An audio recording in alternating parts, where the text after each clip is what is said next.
What started out as a senior prank has blown up into something much larger. 18-year-old Rushville High School senior Tyle Morton is led to the Rush County Courthouse where he faces serious criminal charges. It was just a senior prank, you know? I mean, they're blowing it out of proportion. I mean, I didn't hurt nobody. I didn't have no intentions of, embarrassing nobody, you know what I'm saying? I mean, what did I do wrong, you know? Morton was arrested on Tuesday after school surveillance cameras captured this picture of a man dressed in a hooded sweatshirt wearing latex gloves, concealing a package, then leaving without it. Under suspicion that the package contained explosives, the school was evacuated and the state police bomb squad was called in. It turned out the package contained a blow-up doll placed in the girls' bathroom. Police say Morton admitted putting it there as a prank. He's in jail now facing felony criminal mischief, a hoax the boy's family says doesn't live up to the level of criminal charges. I don't think a criminal that murders get that kind of a deal. This is an overreaction. School officials say that the prank ended up costing them over $8,000. Prosecutors say that in an era where school violence is common, these aren't looked at as simply pranks. In this kind of post-Columbine world, that's what you get. Jailed and facing up to 8 years in prison if convicted, Tyle Morton is suspended from graduation and won't be allowed on school property. It's a senior prank, get put in jail, man. I hate to see what they put you in jail for nowadays, you know? A student with a good track record now wonders how a prank went so wrong. In Rushville, Alex Miller, Channel 13 Eyewitness News.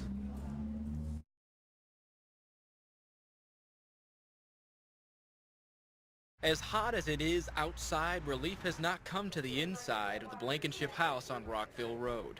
You know, when it's 95, 96 degrees, it's like 100 and something in here, because it's just so hot. In fact, it's been so hot that Terry Berryalt says she's been to the hospital twice for heat exhaustion. But that's not the worst of it.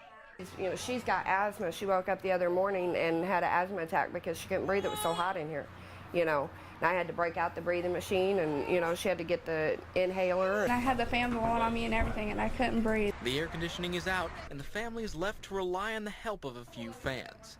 Everyday chores like cooking are made all the more difficult by the stifling heat. Dennis Blankenship says that Berryalt has tried to consult the help of their landlord several times. She'd been trying to get hold of her landlord to come and fix it. He just acted like he didn't care. Now, Berryalt says that this air conditioning unit hasn't worked properly in the last 2 years, and this latest bout of hot weather is the last straw. I want to move because I can't live like this. They are now searching for a new home, a place that would keep the girls in the same school district, and a place to keep cool. Alex Miller, Channel 13 Eyewitness News.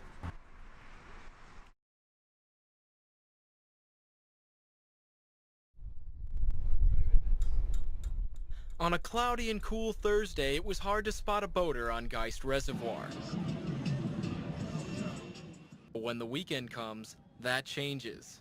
When it's not cloudy like this, there will be, in the cove anyway, an average of, I'm guessing, 100 to 150 boats. Dennis Braun lives across the street from a part of the reservoir known as Cocktail Cove, and it's party central on summer weekends.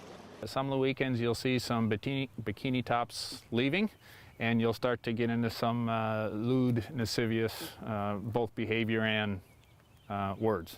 Cocktail Cove is Rachel Quaid's backyard. She's also president of the neighborhood association. You don't move near a railroad track if the sound of a train bothers you. And so I moved out here knowing to some extent what we were getting into, for lack of a better term. Fishers police were asked to step up patrol of their side of Geist after numerous complaints from homeowners of public drunkenness, loud music, and nudity. For the most part, people are very respectful of one another. It's just a small group of people that we would like to encourage to behave better. Fishers police, along with conservation officers, will issue warnings, tickets, or even arrest rowdy boaters who refuse to follow the law. 99% of the time, love it. It's just every once in a while when you get some obnoxious boaters out here, they ruin it. An estimated 2,500 boaters use the 1,900-acre reservoir, and police say their patrols are designed to make Geist more family-friendly during the summer and not a big drunken party. In Fishers, Alex Miller, Channel 13 Eyewitness News.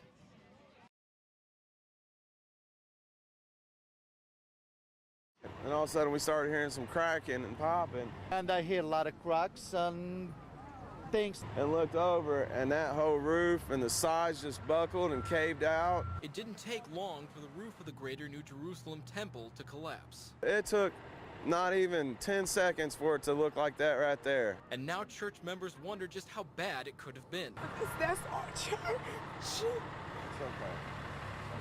Luckily, no one was in the building at the time of the collapse. Eyewitness News discovered the church had been told the structure was unsafe as far back as last December. It wasn't this bad when it started. It was just a small square section that we knew of, but now we see how severe it was. The pastor said that there's been an ongoing battle with insurance to fix the fragile roof. We've been going through this since October 18th of last year with the insurance company. And they kept putting us off, and now here we are. The congregation was in the process of moving to a temporary home after the roof was heard cracking during weekend services. Bishop Herman Davis was on his way back from the church's storage locker when the roof collapsed. And we were headed back here to get some more stuff, and then they called me on the phone. Contractors on the scene say a second layer of roofing caused the roof to cave in. Those guys cheating because he built the roof over the other roof, so what happens? A lot of weight. And the weight in a building, pushing the walls out. Bishop Davis is now working with the city to decide when to demolish the building, and then he'll take on the task of relocating his misplaced congregation. In Indianapolis, Alex Miller, Channel 13 Eyewitness News.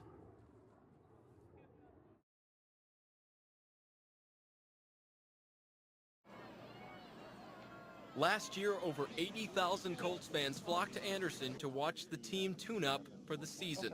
But almost a year later, the people here are wondering if there will even be a training camp. I'll be disappointed if they don't come back this year.